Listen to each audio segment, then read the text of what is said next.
In this episode, we're going to talk about how to make sure that your family doesn't lose up to 40% of your IRA.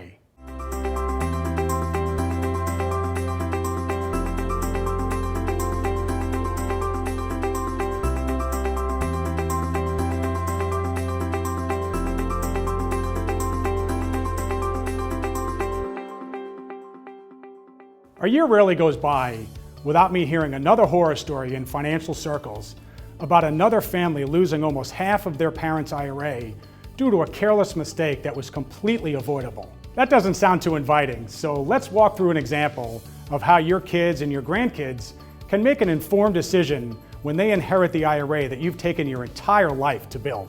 Let's say we have a couple, Frank and Carol, who have been married for 40 years. They have 3 children who are all out of college and in the workforce. After Frank retired, he rolled over his 401k and his pension plan over to his IRA, and when he did that, he named his wife, Carol, as the primary beneficiary and his 3 children as the contingent beneficiaries. 3 years into retirement, Frank suffers a heart attack and passes away. Sorry for the blunt shock value, but it's necessary to tell the story. When Frank passed away, as his spouse and beneficiary, his wife, Carol, transferred money that was in her deceased husband, Frank's IRA over to her IRA. And this is a key point. Spouses and only spouses can transfer money from their deceased spouse's IRA into their IRA without incurring any tax liability. Anybody else can't do it. Your kids can't do it, your grandkids can't do it, nieces and nephews can't do it. Now let's fast forward 3 more years.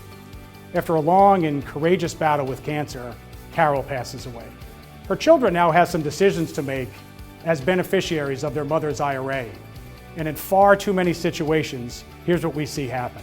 First, they call the institution where the IRA was held, the bank or the investment firm or the insurance company, to let them know that their mother has passed away and to find out what their options are. Well, depending on who receives that phone call, here's the answer that they're likely to hear. Gee, we're really sorry to hear about your loss. We're going to send you out an IRA distribution request form. Please take a moment to review it, sign it, and then return it to us with a certified death certificate, and we'll be sure to get the checks out to you as soon as possible. Sounds simple, right? Wrong. Well, what just happened? Their kids just paid taxes on the entire balances of their mother's IRA. And depending on their own personal tax bracket, they likely lost up to 40% of their mother's IRA to federal and state income taxes in one fell swoop. Imagine that.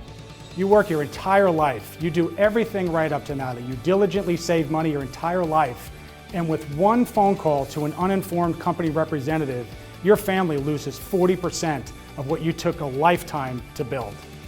In the most recent situation we heard of, over $922,000 went to pay federal and Massachusetts state income taxes. Each of the kids actually had another option to retitle Carol's IRA to an inherited IRA. And when they do that, that money continues to grow tax deferred for the rest of the kids' lives. However, in order to qualify, there are 2 steps your children have to take by December 31st of the year after you pass away. The first step is they have to retitle your IRA to an inherited IRA, naming themselves as beneficiary.